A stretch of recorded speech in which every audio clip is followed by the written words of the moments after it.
¿Ya conoces las publicaciones del Centro Olof Palme? Te invitamos a conocer las relaciones internacionales en el siglo XXI. Escrito por Walter Astia Burgos y María Cristina Rosas. En 15 capítulos aprenderás sobre todo lo relacionado entre relaciones internacionales e historia, guerra y paz, geopolítica, teoría, derecho internacional, política exterior, diplomacia, negociaciones internacionales, tratados internacionales, organismos internacionales y muchos temas más. Adquiere ya las relaciones internacionales en el siglo XXI. Envíanos un mensaje a través de nuestras redes sociales para adquirir esta y otras obras del Centro Olof Palme México. Contáctanos hoy mismo.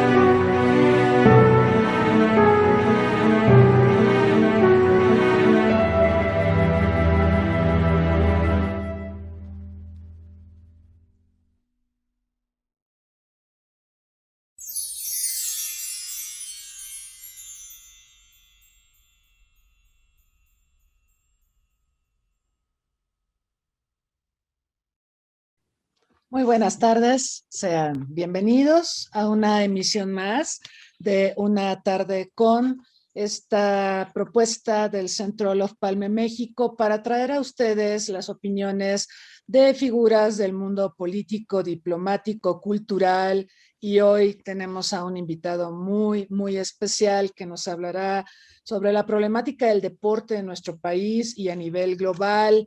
Daniel Aceves Villagrán, qué gusto que nos acompaña, es un honor tenerlo aquí con nosotros. Doctora, el privilegio es para nosotros y sobre todo estar esta tarde contigo, con todo el público que a través de las multiplataformas están siguiendo pues este diálogo que, como bien lo apuntas, se da en el marco de los Juegos Olímpicos de Tokio 2020+1.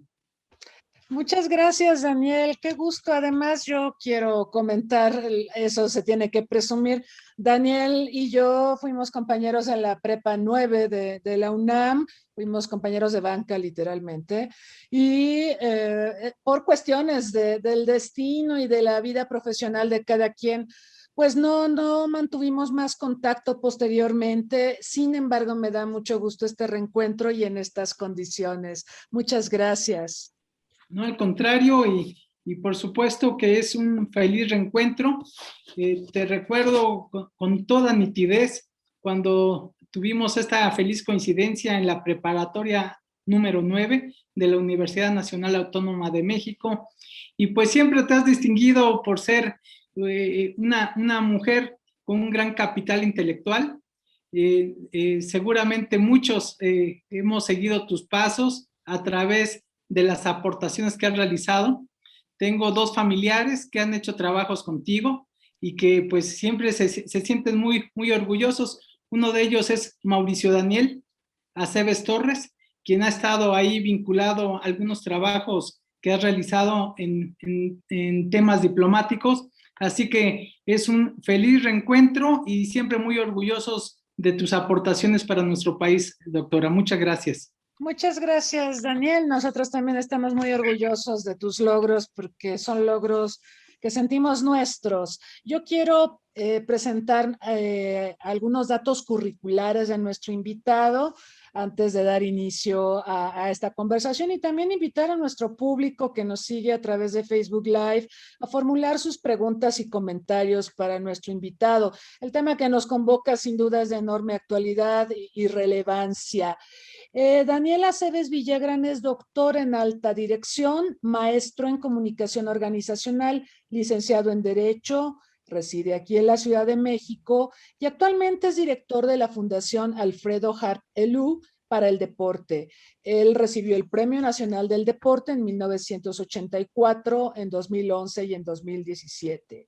También preside la Asociación de Medallistas Olímpicos de México y la Asociación de Olímpicos Mexicanos y es miembro permanente del Comité Olímpico Mexicano. Él fue medallista olímpico en los Juegos Olímpicos de Los Ángeles en 1984 en la categoría de lucha greco-romana. Pues bien, vamos a iniciar este diálogo y hay un tema que sin duda es interesante cuando hablamos del deporte y del deportista. Y es el tema de la edad, qué tan viejo, qué tan rápido se envejece en las actividades deportivas. Estaba viendo el otro día, Daniel, una película formidable de Clint Eastwood que se llama Golpes del Destino, que cuenta la historia de una chica que quiere ser boxeadora. Y hay una escena que me dejó pensando. Ella le dice, quiero que tú me entrenes. Y él le dice, yo no entreno chicas y aparte eres muy vieja. Y le dice, ¿cuántos años tienes? Y ella dice, 29, voy a cumplir 30. Entonces, cuando mencionaron este tema de la edad, yo me quedé pensando que la vida del deportista, la vida activa del deportista es corta. Claro, depende de las disciplinas y demás. Pero yo viendo tu Facebook y viendo tu Twitter, me encontré con una frase muy bonita que tienes en Twitter que dice que eres un hombre con más proyectos que recuerdos. Entonces, tú no solo vives de tus recuerdos ni de las glorias olímpicas, tú sigues teniendo proyectos. Me gustaría una reflexión de tu parte respecto a qué tan rápido se puede envejecer en el deporte, pero qué tan importante es seguir adelante con diversos proyectos. Efectivamente, y mucho del impulso de esta filosofía se da en el marco de las y los medallistas olímpicos mexicanos. México actualmente ha obtenido 72 preseas, 13 de oro, 24 de plata, y con lo que se ha obtenido en Tokio, 33 medallas de bronce. Y algo que me ha tocado vivir por fortuna es conocer a la inmensa mayoría de los medallistas mexicanos, con quienes a través de la convivencia personal, el diálogo, encontré también dejos de insatisfacción, de frustración, porque al fin y al cabo había un entendimiento, desde mi punto de vista equivocado, de que la sociedad tiene una deuda con los medallistas y que ésta se ve insatisfecha al no otorgarse una serie de apoyos o de reconocimientos. Y a través de las 5 oportunidades que he tenido para presidir esta asociación en diferentes tiempos y momentos, como acontece en la actualidad, generamos un acuerdo entre ellas y ellos y tu servidor para promover el que seamos mujeres y hombres con más proyectos que recuerdos. Fundamentalmente porque cuando tienes más recuerdos que proyectos, independientemente de tu edad biológica, empiezas a envejecer. Sí. No pudiéramos quedarnos colgados de la nostalgia de lo que fue un acontecimiento extraordinario, que se dio con base a un gran esfuerzo y que sobre todo tuvo una circunstancialidad. Y esta filosofía tratamos de enarbolarla. Hemos publicado hasta la fecha 4 libros, uno de ellos lo titulamos Con ese espectro, sobre todo porque hacemos un recorrido sobre lo que es el deporte olímpico, el significado del movimiento olímpico para la humanidad y refrendamos que aquellas personas que hemos tenido el privilegio de subir a un podio olímpico, algunos en 4 ocasiones, como es el caso de Joaquín Capilla, tienen en su haber pues una experiencia de vida que compartir. Y ya llegaremos seguramente en la conversación a hacer un análisis sobre lo que está desprendiéndose del fenómeno sociológico de Tokio 2020+1, pero en retorno a esta filosofía, creo que la edad de los deportistas, de su edad activa, ha ido variando y mucho ha ido dependiendo de la tecnología, de las ciencias aplicadas al deporte. Antes una gimnasta, te diría hace 20, 30 años, que tuviera más de 19 años, ya no estaba dentro de las clasificaciones para destacar de manera olímpica. Buscaban fundamentalmente adolescentes de un promedio de 14, 15 años, como fue el caso de Nadia Comaneci, Así es. Cuando ella ganó hace 45 años e impuso los récords que conocimos, pues era una adolescente, y hoy en día vemos personas con mayor edad, como el caso de Simone Biles, que ya tienen dentro de su edad biológica mucho más años como consecuencia de los cuidados técnicos y requiero de los cuidados médicos. Pero va cambiando en cada disciplina. Hay disciplinas en donde son mucho más longevas.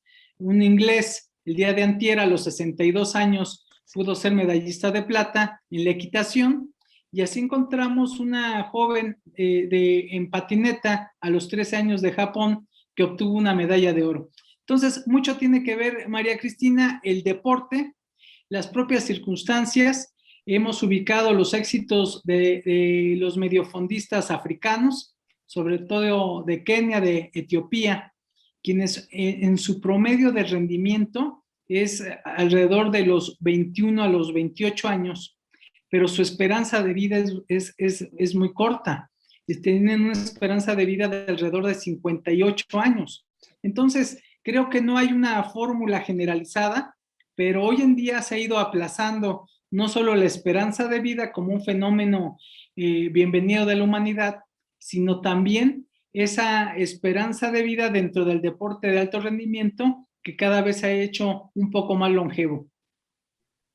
Es verdad, es cierto. Ha cambiado la dinámica, la tecnología aplicada, el conocimiento también sobre la longevidad y cómo en un momento dado podemos extender las actividades. El caso de la gimnasta estadounidense efectivamente es formidable. Hace, no sé, 15, 20 años quizá la habrían considerado lista para jubilarse antes que competir, ¿no?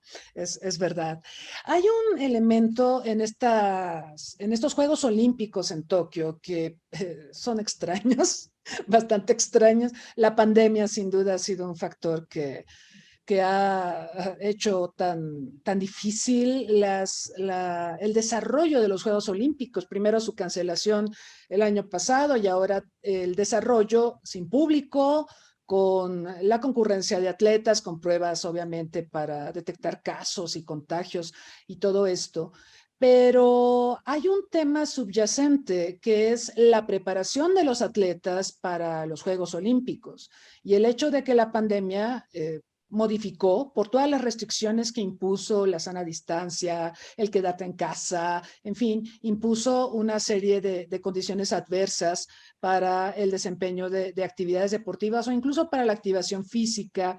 ¿Cómo valoras tú el desarrollo de estas Olimpiadas a la luz de la pandemia, pero de la exigencia que normalmente tienen los atletas para foguearse, para ir a competencias y prepararse para, por ejemplo, una justa como las Olimpiadas?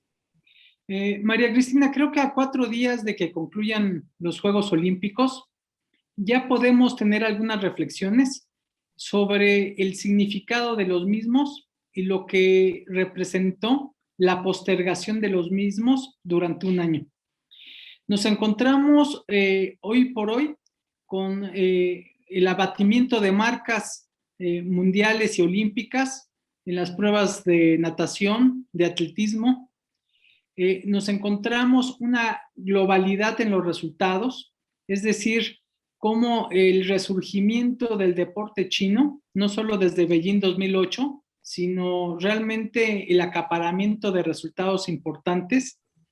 Y esto se va contrastando un poco con los análisis que hemos tenido en últimas fechas sobre el número de medallas que ganan los países más desarrollados del G8. Los países del G20, por ejemplo, en la primera instancia ganan el 56% de las medallas, por lo menos así fue en Río 2016. El grupo de los 20, en donde ya está México y otras economías emergentes, está la India, China, por ejemplo, ganan el 77% de las medallas.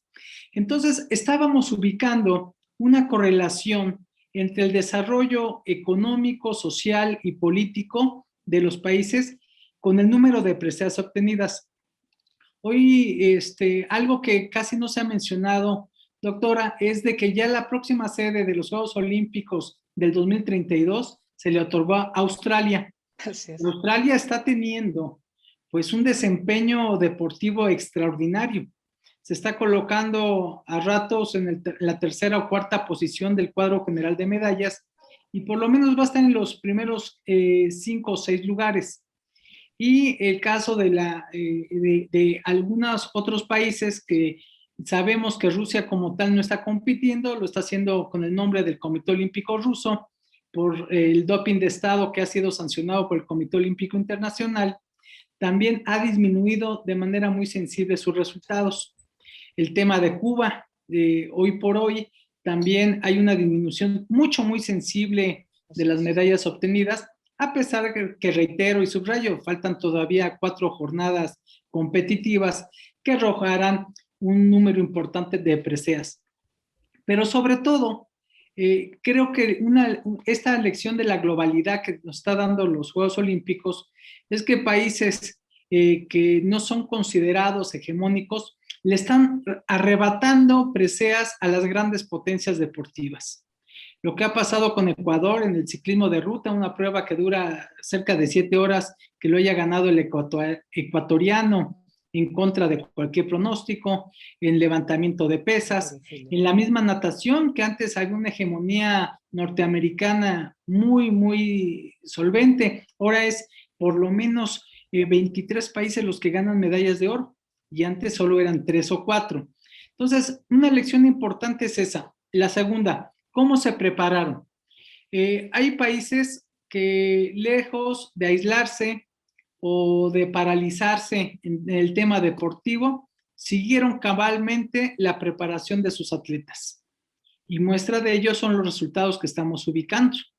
Desafortunadamente, algunos países latinoamericanos, algunos países asiáticos, africanos, sí se contrajo esa preparación y los resultados están también de manifiesto. Yo he comentado con algunos atletas, algunos dirigentes de algunos otros países, y me comentan que sus burbujas fueron desde un inicio, desde abril del año pasado, parte del mecanismo que fueron teniendo para mantener su alto rendimiento, su alta competencia.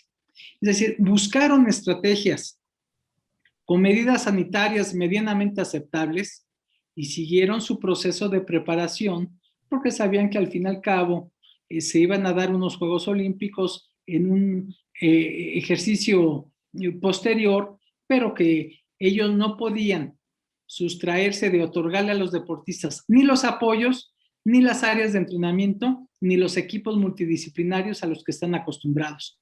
Y desafortunadamente, ejemplos como los de México, sí se cerraron las instalaciones, las federaciones deportivas y las instituciones del deporte no hicieron un trabajo conjunto y dejaron solo el esfuerzo personal o familiar que se entrenaran en sus casas, que mantuvieran un cierto nivel físico, siendo que eso está muy ajeno a una capacidad físico-atlética que tienes en una alberca, en una pista, en un colchón, en un tatami, etcétera. Sí, lo cual pues lleva a pensar que estos resultados que estamos viendo para el caso mexicano no es el único, por supuesto, hay otros más, sí tiene que ver con que no hubo la preparación debida. ¿Tú crees, Daniel, que se apostó a que se cancelarían definitivamente las Olimpiadas? ¿Crees que pasó eso por la mente de las autoridades deportivas de nuestro país? Yo creo que aquí se conjuntan dos posibilidades. La primera, desestimar que los Juegos se pudieran llevar a cabo, que definitivamente creo que sí pasó por la mente y por el cálculo de muchos sectores, no solo del deportivo. Y la otra es la incapacidad de reaccionar y sobre todo de tener una capacidad de adaptación como la tuvo el Movimiento Olímpico Internacional. El COI ubicó que no iba a haber una nueva normalidad, sino una nueva realidad, y como tal incorporó una agenda que se denomina 20-20+5, en donde se subraya el hecho de que el deporte y la cultura física tienen que estar al servicio de la humanidad, que la tripoide en donde tiene que descansar el movimiento olímpico es en la educación, en los derechos humanos, pero fundamentalmente en la cultura.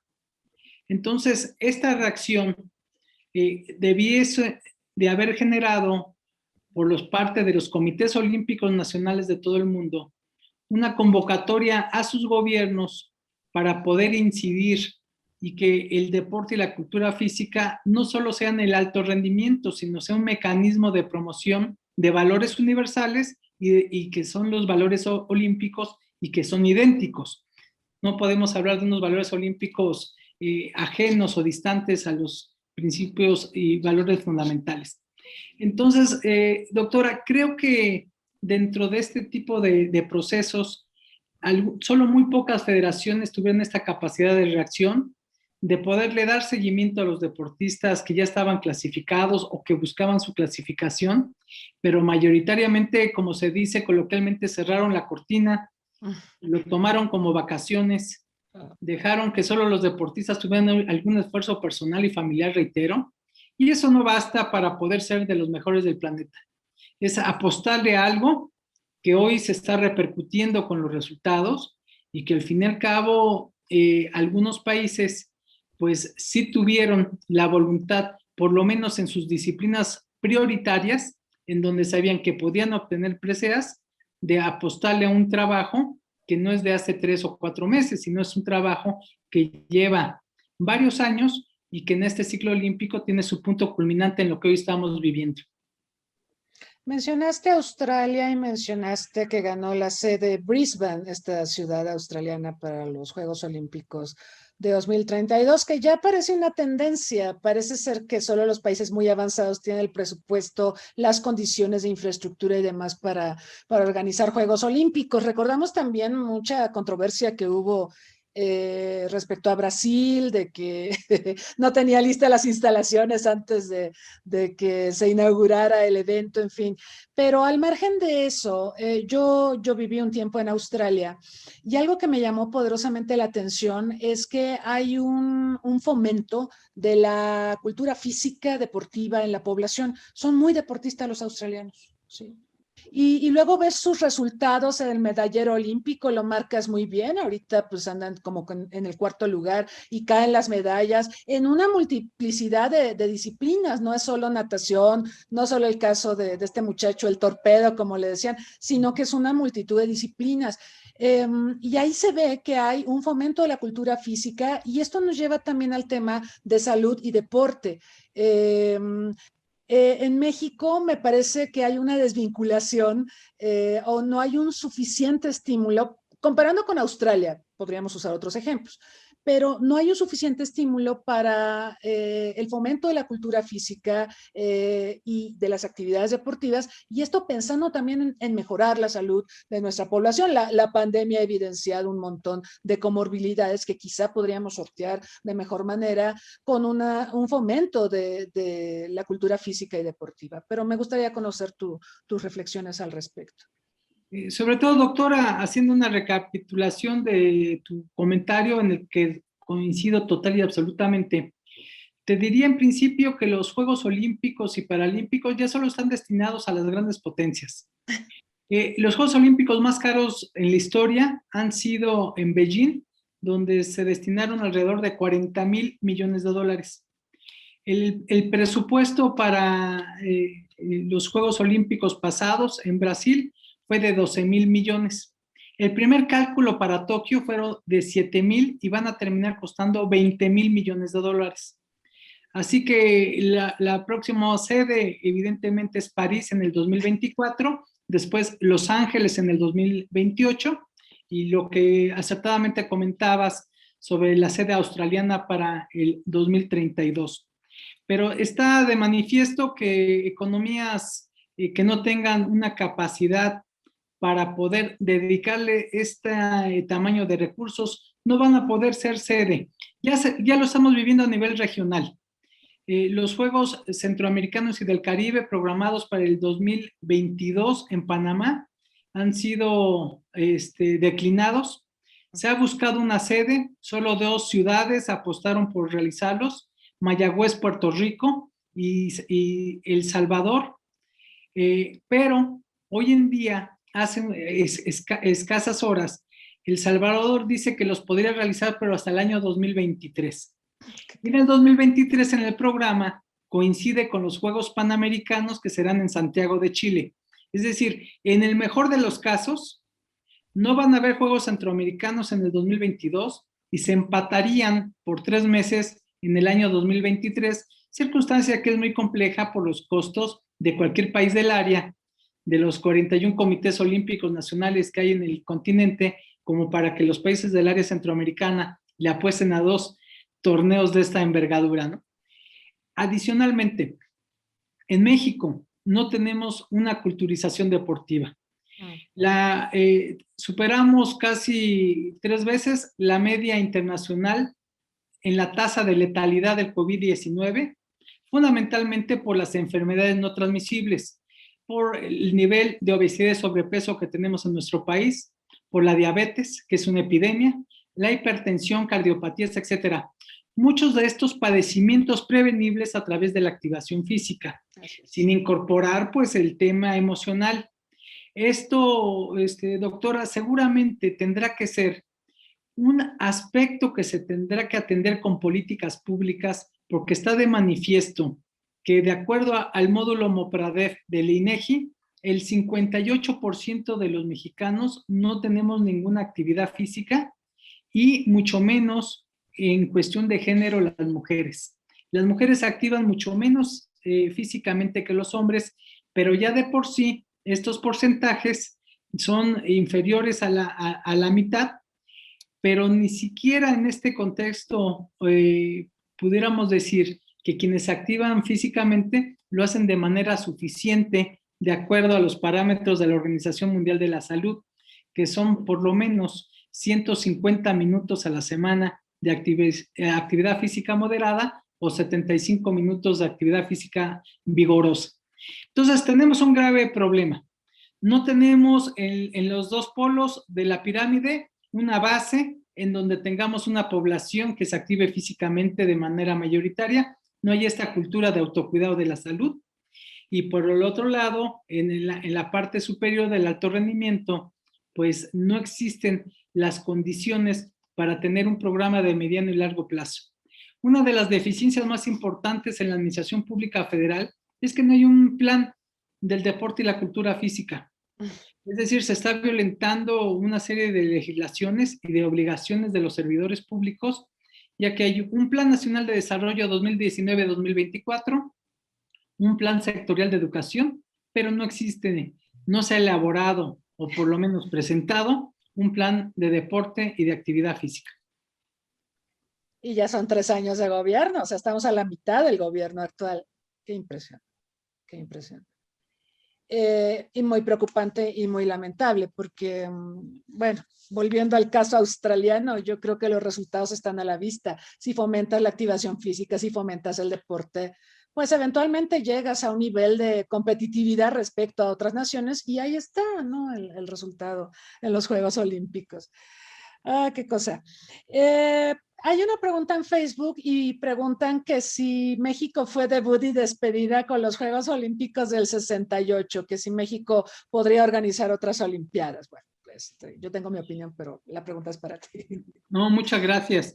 México 68 fue un parteaguas por la capacidad organizativa y por transversalizar con la cultura y la educación unos Juegos Olímpicos. Creo que esa es una de las principales aportaciones, más eventos tecnológicos que en su momento cambiaron la fisonomía de unos juegos. Fueron los primeros transmitidos a color, fueron los primeros en una pista de tartán para el atletismo, fueron los primeros que tuvieron una medición digital y podríamos decir los primeros en muchas cosas, y creo que siempre tendríamos que homenajear una figura como la del arquitecto Pedro Ramírez Vázquez, presidente del comité organizador, y desde mi punto de vista, uno de los mexicanos más extraordinarios que hemos visto en toda la historia. Un arquitecto que sus obras las conocemos en varias partes del mundo, pero donde destaca la escuela rural que se ha replicado en más de 63 países del mundo. Entonces, ese tendría que ser un programa aparte, hablar del arquitecto Pedro Ramírez Vázquez, pero lo citamos porque él, como presidente del comité organizador de estos Juegos Olímpicos, yo creo que hizo un trabajo extraordinario y un legado que es reconocido hoy por hoy en el Museo de Lausanne, en Suiza, en donde está la sede del Comité Olímpico Internacional, y hay un segmento específico en ese museo de México 68, por esto y por muchos detalles que podríamos en su momento comentar. Pero México 68 también dio 9 medallas olímpicas, 3 de oro, 3 de plata y 3 de bronce. Hubieron algo así como 7 cuartos lugares, más o menos los que vamos a tener aquí en Tokio. Pero aquí lo interesante es de que México tenía un crecimiento económico sostenido. Se ha hablado de la posibilidad de que se presentara una candidatura de México para los Juegos Olímpicos en Cancún. Hubo un proyecto hace 10 años de algunos empresarios que no fue atendido ni tampoco soportado por el gobierno, situación que quedó solo en una ocurrencia transitoria. Y yo veo muy difícil el que en los próximos años México pudiera tener una candidatura seria al respecto. Sería deseable, a lo mejor a nosotros no nos tocará verlo ni vivirlo, pero qué orgullo sería que nuevas generaciones pudieran tener los Juegos Olímpicos en nuestro país, y sobre todo bajo una visión de un legado de infraestructura, de un posicionamiento de la marca México, y sobre todo en un desarrollo deportivo que tanta falta nos haría. Cierto, el deporte es poder suave, es imagen país, permite presentar a una nación ante el mundo en términos de amistad, de cooperación, y permite también modificar, por ejemplo, alguna imagen que no fuera positiva del país respectivo. Pienso en el caso de las Olimpiadas de Tokio 64, ¿no? Cuando mucha gente tenía en la mente, y había supervivientes de la Segunda Guerra Mundial, tenía en la mente las agresiones de Japón perpetradas en Asia Oriental, y cómo a través de estos Juegos Olímpicos se reposiciona Japón, se presenta ante el mundo como un país amistoso, cooperativo, que fomenta el deporte y que quiere recomenzar y quiere rehacer sus relaciones con el mundo. Entonces, eso es muy interesante. Lo de Beijing, China, que ha sido visto como una amenaza para el mundo, en los Juegos Olímpicos de 2008, donde gastó, como bien lo decías, una cantidad estratosférica, ellos lo vieron como inversión en imagen, en posicionamiento de marca país.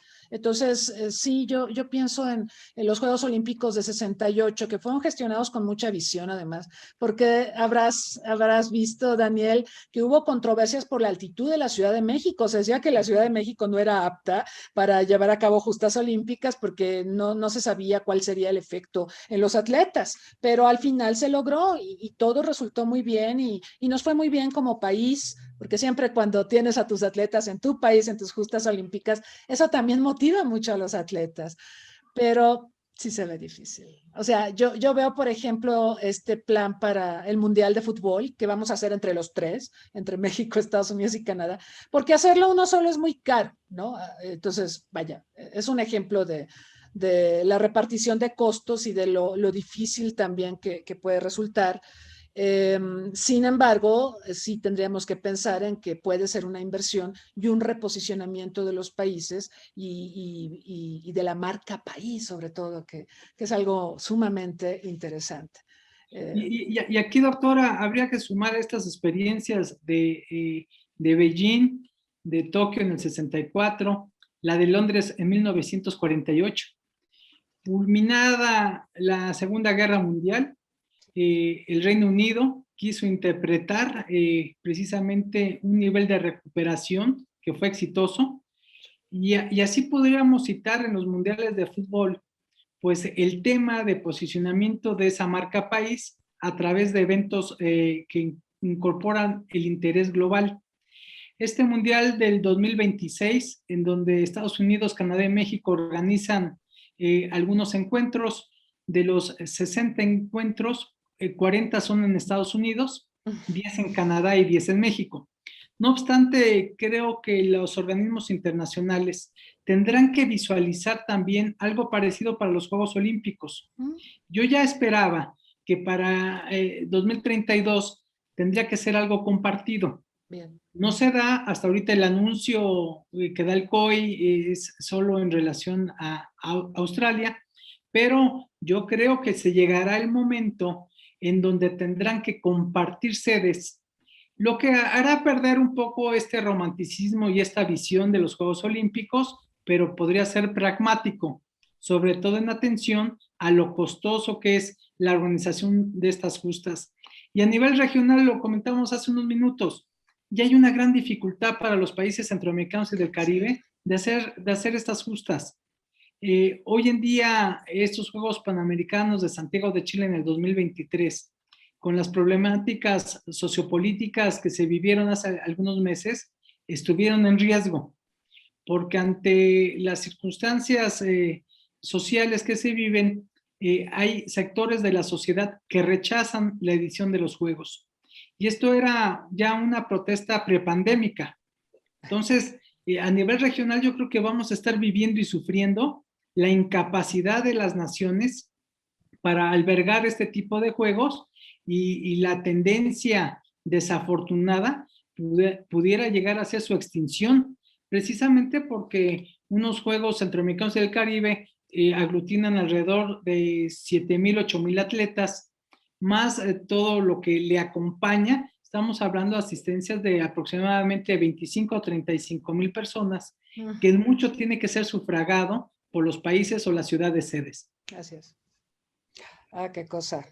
Sí, sería lamentable que estos Juegos Centroamericanos y el Caribe desaparecieran, porque yo creo que son importantes también para la preparación de los atletas, o sea, son competencias que tienen una validez y que tienen un rigor y que son importantes. El fogueo del atleta, yo creo que eso es extremadamente importante, pero sí está el tema económico subyacente a si se puede o no se puede continuar.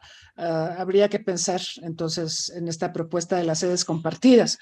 Vamos a ver si en el futuro se replica. Lo vamos a ver ahora en el Mundial de Fútbol de América del Norte. Vamos a ver si eso inspira a pensar en una opción compartida. Nos pregunta Claudia Mendoza ¿por qué México, si obtuvo contigo una medalla olímpica en lucha grecorromana, no ha vuelto a figurar en el medallero olímpico en esta especialidad? Claudia, muchas gracias. Han habido experiencias únicas en varias disciplinas. Por ejemplo, en esgrima, Pilar Roldán, Mico 68, pues es la única medalla que ha habido en esa especialidad. Y en Berlín 1936 el básquetbol obtuvo bronce, ya no se ha vuelto a repetir una medalla. En tiro deportivo, en Los Ángeles 32, Gustavo Huet ganó una plata y ya no se volvió a repetir, aunque Alejandra Zavala quedó cuarto en Río 2016. Creo que hay una serie de circunstancias de falta de políticas públicas y de poder profesionalizar la administración del deporte a nivel de las federaciones.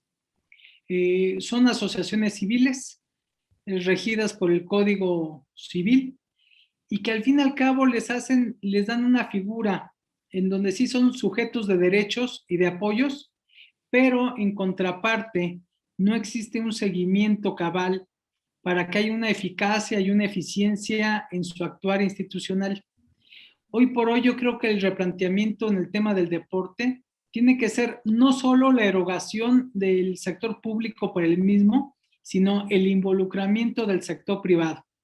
Y este ejemplo lo tenemos allende las fronteras y lo tenemos en Estados Unidos, en Canadá, ya en Brasil.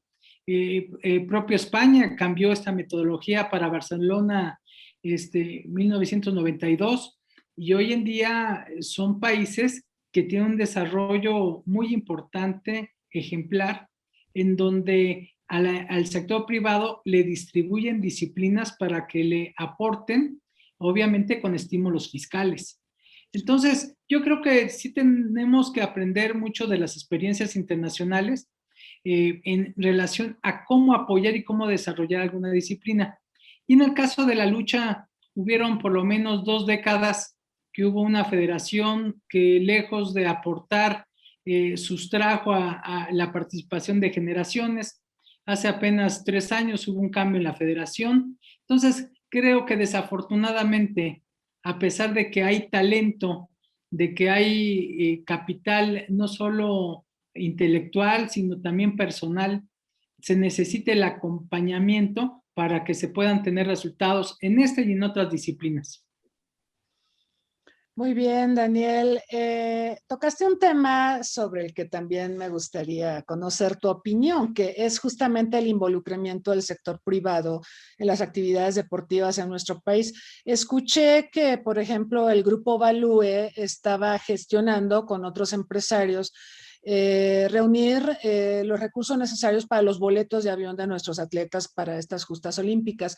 Pero digamos, más allá del tema de los boletos de avión, que se agradece, por supuesto, está la preparación. Tenemos casos formidables. Estados Unidos es un buen ejemplo y los demás países que mencionas, Brasil, España y demás, donde tenemos el involucramiento del sector privado y esto permite una preparación formidable de los atletas y también les permite opciones de vida, de calidad de vida, porque, bueno, es triste de repente ver atletas que tienen una vida bastante austera y han destacado por el afán de superarse, pero por el trabajo de ellos o de sus familias, pero sin ningún tipo de apoyos. Entonces, ¿cómo está en México este apoyo e involucramiento del sector privado? En primer lugar, yo coincido contigo, el grupo Value de Carlos Bremer Gutiérrez ha tenido a bien hacer un acompañamiento a deportistas ya consolidados fundamentalmente. Y estos son una imagen muy clara de lo que sí se puede comercializar, de la vía para apoyarlos y sobre todo para acompañarles para que una vez que dejen de ser deportistas, pues no tengan una problemática económica importante. Es decir, hay un tema de educación financiera. Hay modelos, como bien lo señalas, en donde se dio el caso de España. A muchas transnacionales, por decir marcas refresqueras, de comida, de transportes, etcétera, les distribuyeron disciplinas deportivas. Fueron 10. Por ejemplo, tiro con arco a tal transnacional. Y les pidieron que ellos generaran con la federación un programa de trabajo a 16 años para que contrataran a los mejores entrenadores del mundo, tuvieran las mejores instalaciones y los estímulos fiscales, la deducibilidad de impuestos y ir acompañando a la inversión de las empresas, porque las empresas evidentemente no tradicionalmente son altruistas, sino que tienen que tener un mecanismo. Y les fue exitoso. En muchas de las disciplinas avanzaron. Por ejemplo, el equipo Santos de Brasil, un equipo de fútbol muy connotado, apoya el básquetbol. Entonces, yo creo que la distribución de responsabilidades con el sector privado es fundamental porque no es un presupuesto en este caso sería del Estado mexicano, que es del que depende el desarrollo de una disciplina. Y en cambio, las instituciones del deporte, por ejemplo, la CONADE en México, debiese de dedicarse a coordinar esto, pero apostarle al deporte social, al deporte paralímpico, al deporte universitario, al deporte estudiantil, al deporte autóctono. Yo creo que debiese de haber para el deporte de alto rendimiento, que es solo una élite, un esquema diferenciado. Hoy en día y desde que se dio el FODEPAR, que acaba de ser extinguido, el Fideicomiso para el Deporte de la Alta Competencia, apareció en el 2004 y en estos 27 años se ganaron 27 medallas olímpicas. Pasamos de un país que, por ejemplo, en Múnich ganó una medalla, que en Montreal ganó solo 2 preseas, que en Moscú ganó solo 3 preseas, que en Los Ángeles 84 ganó 6, que en Seúl 88 solo 2 de bronce, y así te puedo ir diciendo, o sea, hemos sido un país de promedio de 2.5 medallas. Esto cambió desde Sydney 2000 a la fecha, en donde se hizo un promedio de entre 5 y 6 medallas. Situación que hoy lo vemos corto, pero ante una realidad que venimos de 2.5 medallas en promedio. Entonces, sí tenemos que ubicar la necesidad de incorporar al sector privado con responsabilidades muy claras y en donde haya una transparencia en la aplicación de los recursos. Claro. Los empresarios no le quieren apostar al deporte porque tienen la sospecha de que va a haber corrupción, de que se va a manejar estos recursos, que no hay eficacia, no hay eficiencia, no hay rendición de cuentas y que no llevan un proceso que tú y yo aprendimos en la escuela de manera muy concreta con los 4 pasos administrativos. Tiene que haber un diagnóstico, una planeación, una ejecución y una evaluación. Entonces, los empresarios lo que han pedido históricamente es eso y no se les ha otorgado por múltiples razones.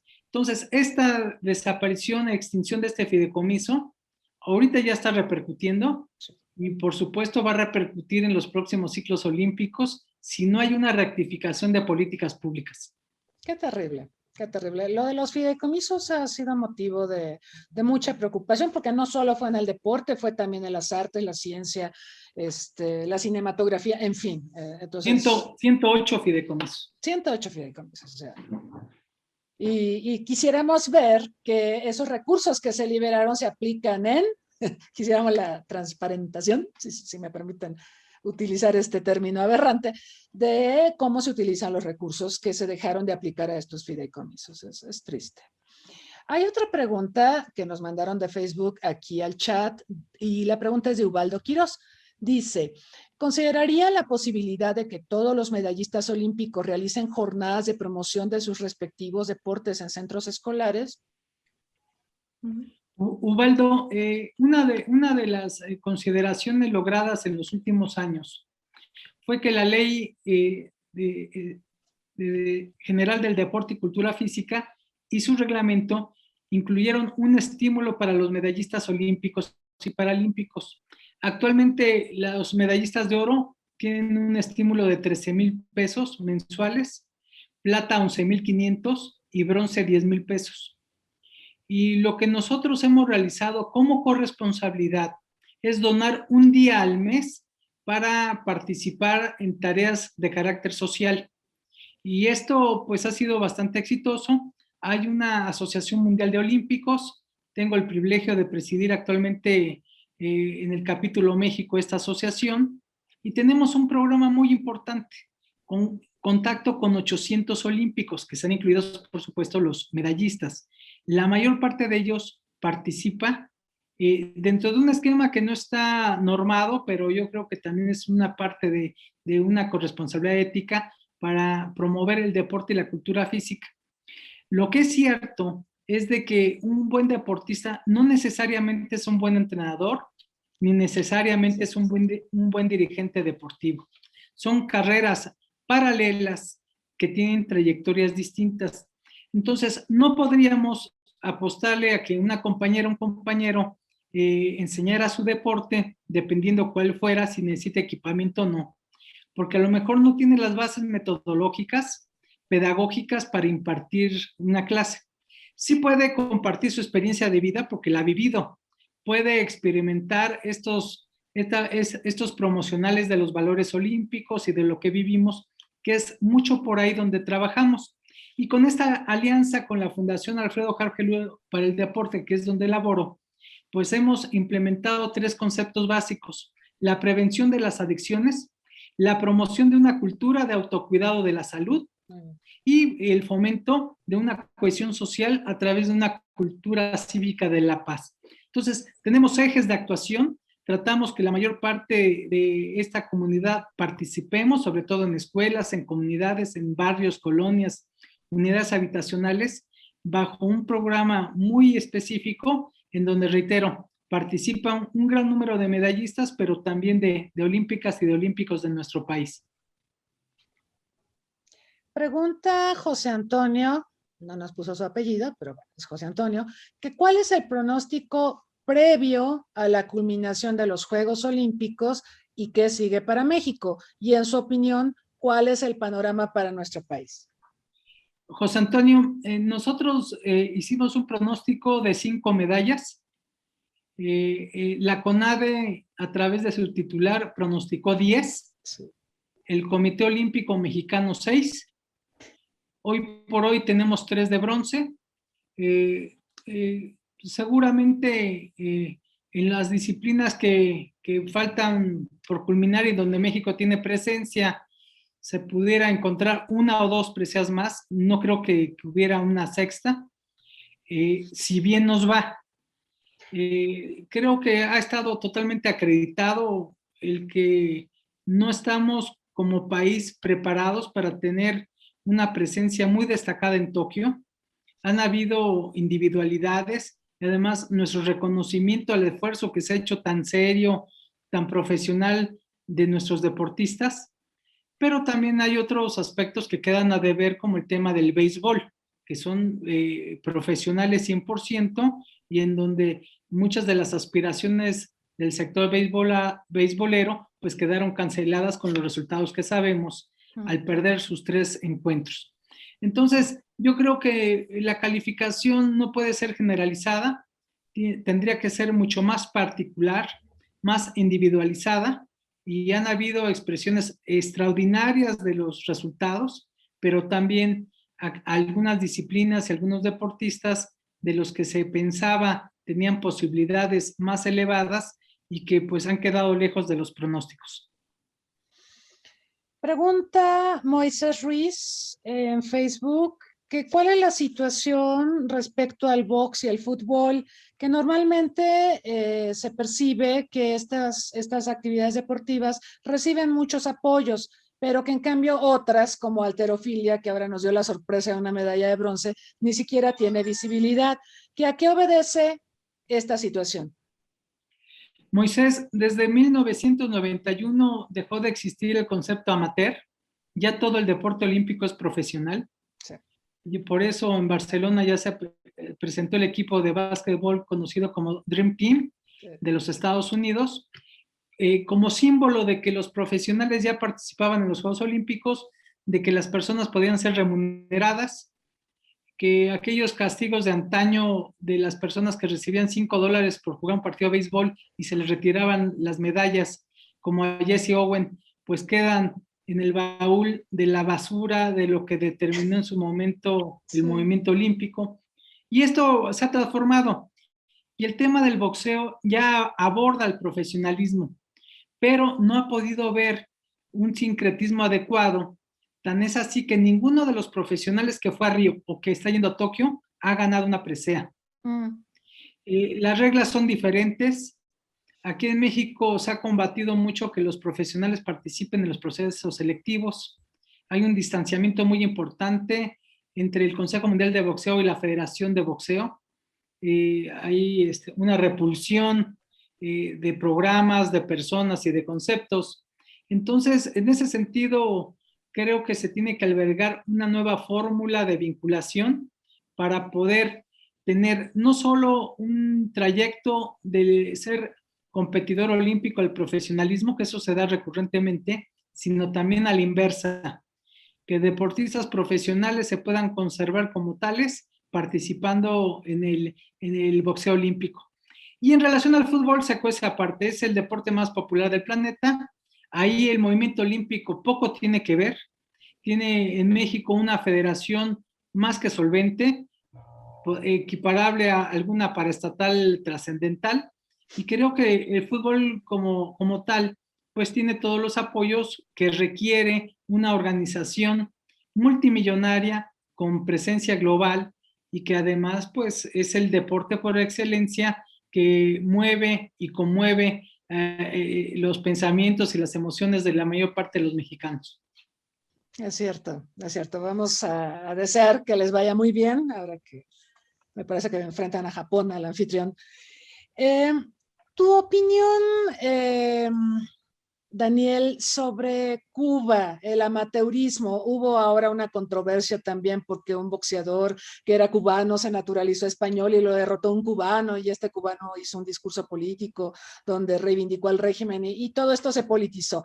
Pero tú hace un momento mencionabas que Cuba ha descendido en el medallero. Sí, antes tenía más resultados positivos, gratificantes. Esto ha cambiado. ¿Cuál es tu opinión sobre Cuba, el amateurismo y la situación del deporte en ese país? Hay que recordar que desde que se afianzó la Revolución Cubana en 1959, uno de los apoyos más importantes políticos y económicos fue de la Unión de Repúblicas Socialistas Soviéticas, quienes como un acto fundamental mandaron en su primera mesada, por así llamarlo, 400 entrenadores soviéticos a desarrollar el deporte en Cuba. Esto fue en la década de los 60. Ya para los 70, Cuba ya era una potencia deportiva.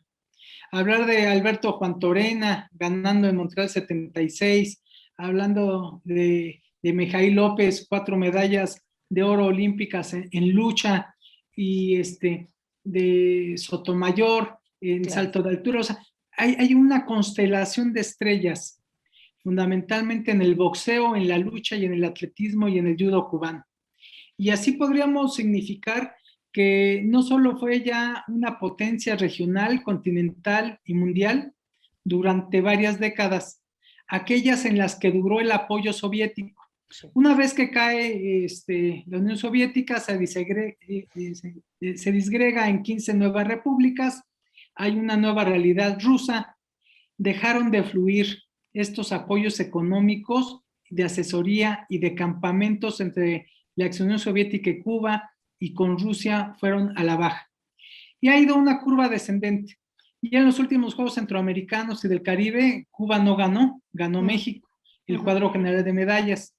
Y en los Juegos Panamericanos de Lima en el 2019, Cuba ya no estuvo en los 5 primeros lugares. Lo ganó Estados Unidos, Brasil y México, los 3 primeros puestos. Y así podemos ubicar un descenso importante ante la falta de los recursos económicos. El deporte requiere recursos financieros, materiales, económicos, técnicos, de ciencias aplicadas al deporte, que tienen un costo que hoy por hoy el régimen cubano no está pudiendo sostener. Los resultados que estamos viendo son consecuencia de esa inercia, de grandes atletas, de la formación de grandes entrenadores. Y doy un comparativo. En México tenemos como 115,000 maestros de educación física con cédula profesional. En Cuba, con 13 millones de habitantes alrededor, tiene 140,000 maestros de educación física.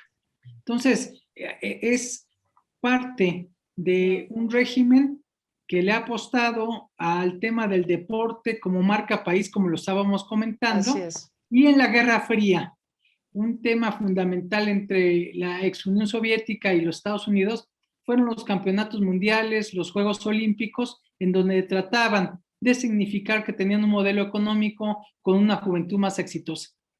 Y desafortunadamente, con la República Democrática Alemana, pues empezaron a generar el doping de Estado. Es ahí donde nace mucho de lo que hoy vive Rusia, su suspensión por parte del COI, precisamente porque la búsqueda de los campeones ya no solo era para un tema deportivo, sino era un tema ideológico, era un tema económico y sobre todo de prestigio ante su sociedad. Sí, es lamentable. Es parte de toda esta crisis que ha vivido Cuba con el colapso soviético y bueno, han sido tiempos difíciles para ellos, lo estamos viendo actualmente. Hay un par de preguntas más y quisiera ponerlas a consideración de nuestro invitado. Nos estamos acercando al final de esta interesantísima entrevista. Pero también quisiera darle oportunidad de una reflexión final. Entonces, voy a leer ambas preguntas. Una, ¿qué haría Daniel Aceves si fuera el titular de la CONADE? Y Carla Huerta pregunta, ¿qué tanto y cómo ha influido en los actuales Juegos Olímpicos el recorte al presupuesto de la CONADE? Sí, en orden inverso. El que se haya pasado de un presupuesto en el 2013 de 7,000 millones de pesos para la CONADE a casi 2,300 millones de pesos para el año 2021, nos habla de la intrascendencia que tiene esta actividad, porque si nosotros lo dividiéramos entre 126 millones de mexicanos, estaríamos ubicando que unos cuantos centavos nos corresponderían para el fomento de la cultura física y el deporte. Entonces es un recorte muy amplio que no permite no solo atender el tema del alto rendimiento, sino sobre todo de incorporar a los institutos estatales del deporte, a institutos municipales, un programa que esté fondeado y que esté estimulado con recursos financieros. Entonces creo que es una problemática importante, porque si solo nosotros ubicáramos el impacto de la diabetes en México, que es arriba de 80,000 millones de pesos, o sea, no hay una ecuación lógica que no estemos fomentando acciones preventivas de las enfermedades no transmisibles y que, en cambio, destinemos un recurso tan amplio de manera correctiva en temas sanitarios, no pasando por la prevención. Yo creo que ese es obviamente un tema muy amplio que nos daría para comentar muchas cosas. En relación, ¿qué haría si yo estuviera en la CONADE? Seguramente cosas muy diferentes de las que se han ido realizando. Y no porque esté yo más capacitado o porque tenga yo mucho más elementos que única y exclusivamente el deseo de escuchar a los especialistas. Antes era muy importante saber hablar, yo creo que hoy es importante saber escuchar. Y siempre en los equipos multidisciplinarios hay gente que sabe mucho más que cualquiera de nosotros. Y los programas y los proyectos no tienen que confundir lo deseable con lo posible. Creo que lo importante de la institución rectora del deporte y la cultura en México, del deporte, tendría que ir encaminada a hacer una transversalidad del deporte y la cultura física con la salud, con la educación, con el bienestar social, con la economía y con la seguridad pública. Si no hay una apuesta integral de esta transversalidad, realmente estaríamos solo ubicando un episodio como se ha vivido durante décadas, sin otorgar la posibilidad de mejorar la calidad de vida y la esperanza de vida de la población mexicana. Estas cifras son demoledoras, Daniel. O sea, estamos gastando la tercera parte de lo que se gastaba en 2013 en la CONADE. Así es. Siendo que aumentó el costo de vida, hubo inflación, somos más mexicanos, o sea, qué cosa tan espantosa. No. Bueno, habrá ocasión de seguir reflexionando sobre estos temas. Yo quisiera pedirte, Daniel, agradeciendo por supuesto tu gentileza, tu tiempo, tu disposición, una reflexión final sobre qué debemos hacer, qué podemos esperar, qué decirle a los jóvenes a propósito del deporte. Yo sé que necesitamos esta guía y esta visión integral, porque incluso cuando ves el concepto de salud de la Organización Mundial de la Salud, te dice que es un estado de completo bienestar físico, mental y que depende de una serie de condicionantes, no es solo luchar contra una enfermedad, sino que necesitas un medio ambiente apropiado, necesitas seguridad pública, necesitas instalaciones, necesitas educación, o sea, es un todo. Y no tenemos ese todo, ¿no? Yo siento que todo lo que has dicho se resume en que el deporte es una cosa aparte, exótica, al decir de algunas autoridades de este país, y se le da para que, pues, algo de dinero, para que podamos tener presencia en las Olimpiadas, pero no hay ninguna planeación y no hay una visión de posicionamiento de marca país, por ejemplo, ¿no? Alrededor de nuestra participación en Juegos Olímpicos. Entonces, ¿qué decirle a los jóvenes con este escenario que realmente se ve bastante mal? ¿Qué les dirías? ¿Hay, digamos, esperanza? ¿En qué podemos pensar tratando de ser optimistas? Sobre todo, doctora, que una de las lecciones más importantes del deporte y la cultura física es la resiliencia. Y esto significa simple y llanamente sobreponernos como seres humanos a los obstáculos y a las dificultades. Hoy vivimos una nueva realidad. Creo que la salud siempre ha sido el bien más preciado, pero dicen los filósofos, la salud a lo mejor no lo es todo, pero sin salud no hay absolutamente nada. Y un mecanismo de cuidado de la salud es precisamente activarnos físicamente. El poder invertir en nosotros, invertir un tiempo adecuado, de acuerdo a las posibilidades, a nuestro género, a nuestra edad, pero al fin y al cabo vamos a tener una contribución en nuestra calidad de vida. Creo que no pudiéramos nosotros estacionarnos en donde pues todo está mal y no hay nada que hacer. Yo creo que es todo lo contrario. Hay áreas de oportunidad. Los foros que realizas, doctora, son un foro de oportunidad para visibilizar temas de este tipo, para abrir un debate y para hacer propuestas que se pudieran convertir en políticas públicas. Yo creo que el Poder Ejecutivo y el Poder Legislativo tienen una gran oportunidad de que una vez concluidos estos Juegos Olímpicos, y vienen en un mes los Juegos Paralímpicos, haya un replanteamiento y un relanzamiento de este esquema gubernamental en el que el sector privado participe activamente. Yo creo que más allá de filias y fobias y más allá de colores o de asuntos partidistas, la sociedad mexicana tiene que replantearse un esquema en donde el tema de la salud tiene que ir acompañado por el tema del deporte y la cultura física, por el tema de la prevención de las adicciones. Hoy tenemos una desnutrición emocional muy elevada, tenemos una falta de autoestima nacional y personal. Y creo que a través de un trabajo conjunto y de planteamientos en donde tenemos que participar todos, pudiéramos hacer un cambio, una transformación. Y por eso yo culminaría diciendo que siempre existe la posibilidad de parafrasear a personas como Octavio Paz. Él decía que la libertad no era un movimiento social, religioso o político, sino solo era la libertad de decir sí o no.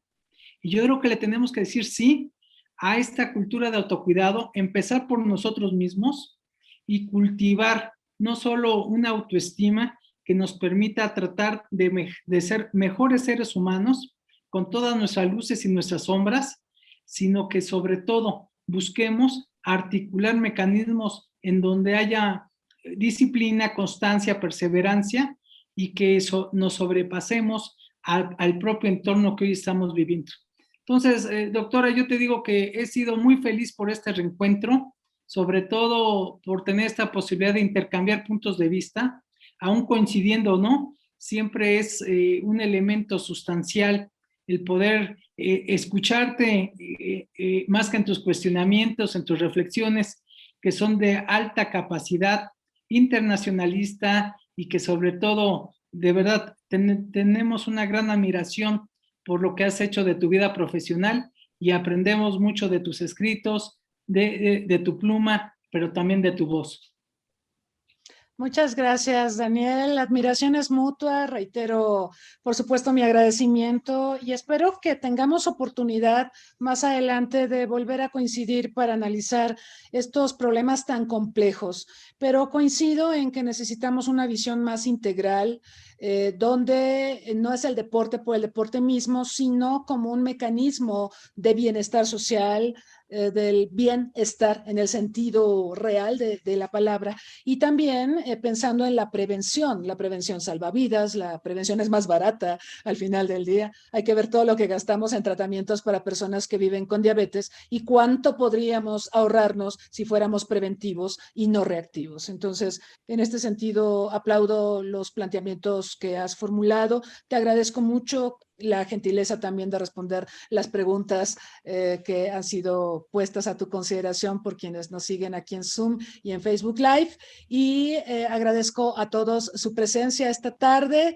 Los invitamos el día de mañana. Vamos a tener ya el inicio de la 5ª temporada de estos foros, de estos seminarios sobre COVID-19 y la gestión de crisis en un mundo complejo. Y mañana vamos a hablar de un tema no muy lindo, pero muy importante, que es el bioterrorismo. Los esperamos mañana y búsquenos en nuestras redes sociales, escríbanos, pónganse en contacto con nosotros, díganos qué temas les gustaría que analizáramos y a quién les gustaría que invitáramos para tener conversaciones tan importantes como las del día de hoy. Nuevamente a Daniel Aceves Villagrán, muchísimas gracias. Muchas gracias. Y gracias a todos, muy buenas tardes.